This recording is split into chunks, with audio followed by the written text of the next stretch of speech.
Hello dear students, welcome to my YouTube channel. बेटा today part of discussion is Arden's theorem. सबसे पहले बेटा ये देखो कि आर्डन्स थ्योरम या तो तुम्हें सीधा पूछता जाता कि what is the Arden's theorem, और सेकंड केस में क्या होता है कि हमें स्टेटमेंट दी होती है. सबसे पहले हम देखेंगे कि आर्डन्स थ्योरम जो है उसकी स्टेटमेंट कहती क्या है. Let P and Q be two regular expression over sigma. इसका मतलब क्या है कि दो हमें रेगुलर एक्सप्रेशन दे रखे हैं P एंड Q, और दोनों के दोनों रेगुलर एक्सप्रेशन जो है वो इनपुट डिपेंडेंट है, that is sigma. If P does not contain null then the following equation in R is equal to QP plus RP. बेटा उसने क्या बोला, एक स्पेशल हमें कंडीशन दी है कि P जो है वो कभी भी नल नहीं हो सकता, और उसने बोला जो इसके लिए एक्सप्रेशन बनेगा ना, जो इक्वेशन इसके लिए बनेगी इस रेगुलर एक्सप्रेशन के लिए, that is R is equal to Q plus RP. और बेटा ये थ्योरम में कहती क्या है, एक तो है कि ये वाला इक्वेशन हमारी बनेगी, लेकिन उसने बोला कि इस इक्वेशन का सिर्फ और सिर्फ एक ही हमारा सोल्यूशन होएगा, that is given by the R is equal to QP star. Hope student you understand what is the Arden's theorem means. फिर से बता रही हूँ बेटा, आर्डन्स थ्योरम क्या बोलती है हमें कि P एंड Q दो रेगुलर एक्सप्रेशन हमें दिए हुए हैं, और जिसमें स्पेशल कंडीशन दी गई है बेटा कि P जो है वो कभी भी नल नहीं हो सकता, और साथ के साथ हमें इक्वेशन दी गई है कि जो R है उसके लिए इक्वेशंस क्या दी हुई है, R is equal to Q plus RP. और हमें साथ में क्या प्रूव करना है कि this regular expression has only one unique solution, that is equal to R plus QP star. Clear? Now Rajay, to prove this equation,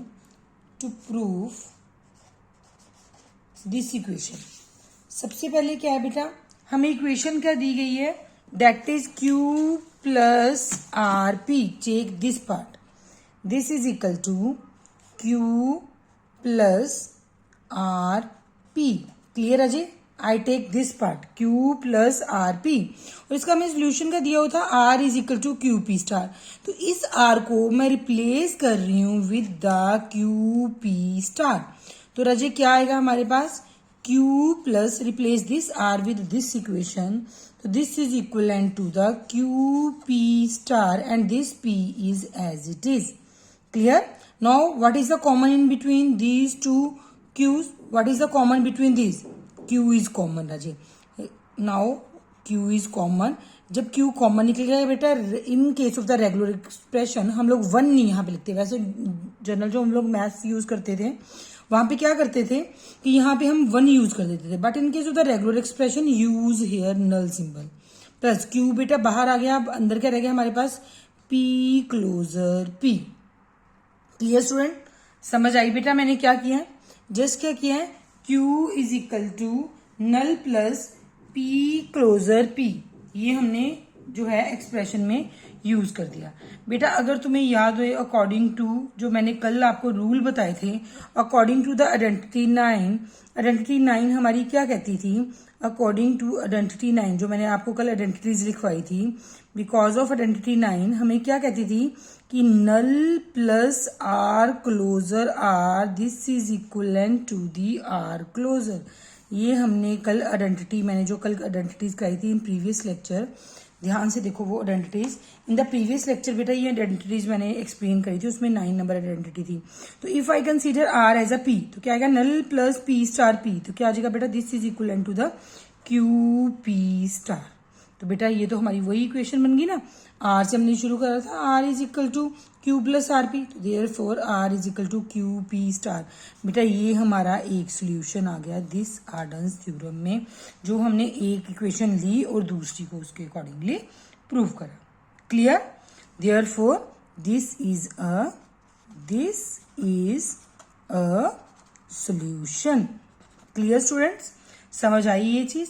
बेटा हमने प्रूव करना है, this is a solution he prove करना था, हमने प्रूव करना था this is a unique solution. तो पहले हमने एक इक्वेशन यूज की और उसमें ये वैल्यू फिल करी, और बेटा एट लास्ट हम फिर उसी वैल्यू पे आ गए. अब बेटा इसका सेकंड पार्ट भी हम प्रूव करेंगे, हम फिर से वही इक्वेशन लेंगे और उस इक्वेशन में rather than putting this second equation हम सेम इक्वेशन पुट करेंगे। इसका क्या मतलब है, फर्स्ट पार्ट हमारा कंप्लीट हुआ, ये तो हमारा प्रूव हुआ कि this is a solution.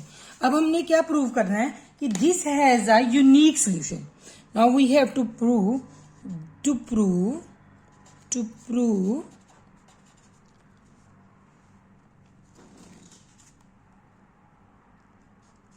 this has a unique solution. तो बेटा अब हमने यूनिक सोल्यूशन प्रूव करना है। उसके लिए सबसे पहले क्या यूज करेंगे हम लोग, सेम इक्वेशन दोबारा से लेंगे। सेम इक्वेशन हमारी कौन सी थी, that equation is, same equation क्या थी हमारी, that is Q is R is equal to Q plus R P.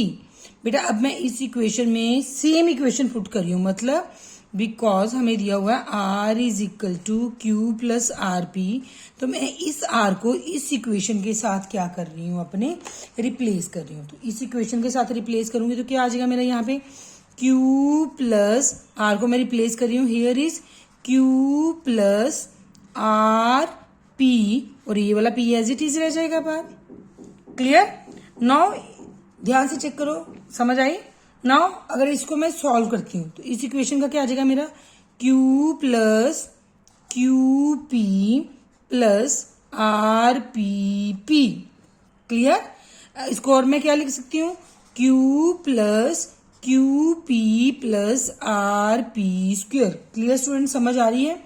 Now again अगर मैं फिर से बेटा यही सेम सोल्यूशन पुट करती हूँ तो क्या आ जाएगा मेरा, अगर मैं आर की वैल्यू सेम रिप्लेस करती हूँ, that is equal to Q plus Q P. Now replace this R with the Q plus R P, तो क्या आ जाएगा Q plus R P and बाहर क्या आ गया मेरा P square, this is as it is. तो क्या आ रहा है मेरा Q plus Q P plus Q P square plus R P cube. ध्यान से समझना इस इक्वेशन को, जब मैं फर्स्ट टाइम पुट कर रही हूं तो मेरा आर पी स्क्वेयर आ रहा है, सेकेंड टाइम पुट कर रही हूं तो आर पी मेरा क्या आ रहा है, क्यूब आ रहा है।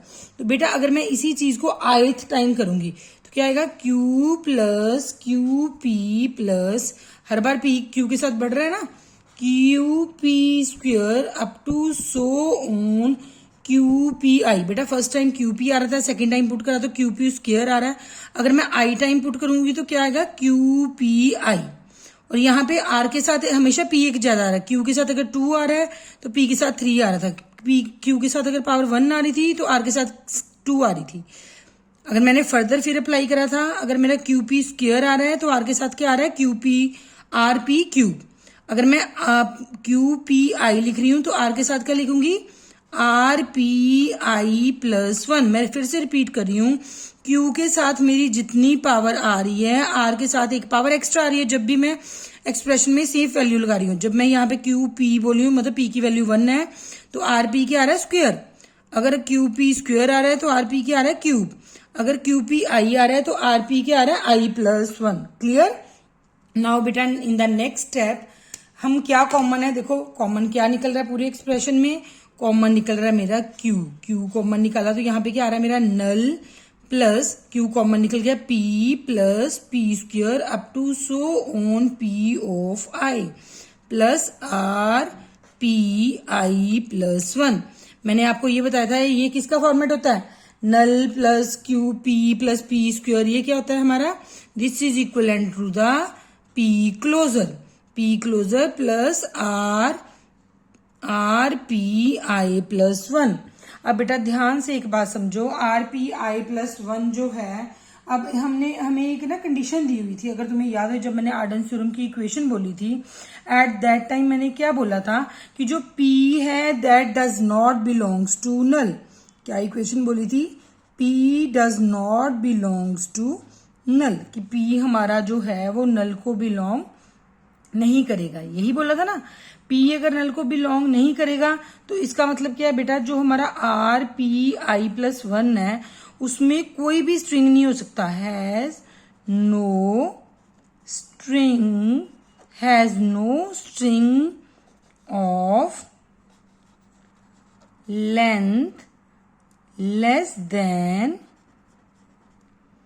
i+1। बेटा इसमें कोई भी जो है i+1, सो जो हम स्ट्रिंग w ले रहे हैं डज नॉट कंटेन सेट कौन सा RPi+1। फिर बेटा ये कंटेन नहीं कर सकता। क्लियर, समझ आई? इसका मतलब क्या है कि ये इसको कंटेन नहीं कर सकता। नहीं कर सकता तो मतलब तुम ये पार्ट रिजेक्ट कर दोगे। रिजेक्ट कर दोगे तो एट लास्ट हमारे पास सोल्यूशन क्या आ जाएगा, R=QP*। तो ये क्या प्रूव करता है, हमारा यूनिकनेस ऑफ द सोल्यूशन। तो आर्डन थ्योरम में हमने 2 बार प्रूव करना है। फर्स्ट प्रूव में क्या है, हम लोग प्रूव कर रहे हैं कि ये जो है फर्स्ट केस में हमने क्या प्रूव किया था कि इसका एक ही सोल्यूशन है। सोल्यूशन तो हमने प्रूव कर दिया था, बट फॉर द यूनिकनेस हमने दोबारा से प्रूव करा पूरे का पूरा, एंड दोबारा सेम सोल्यूशन हमारा आ गया R=QP*। हेंस प्रूव कि इसका इस जो इक्वेशन है, जो हमारी रेगुलर एक्सप्रेशन है, उसका सिर्फ एक ही यूनिक सोल्यूशन है, that is R=QP*। This is all about your Arden theorem. Hope students you understand about what is the Arden theorem. Now I will discuss few questions related to the Arden theorem in my next lecture. Thank you.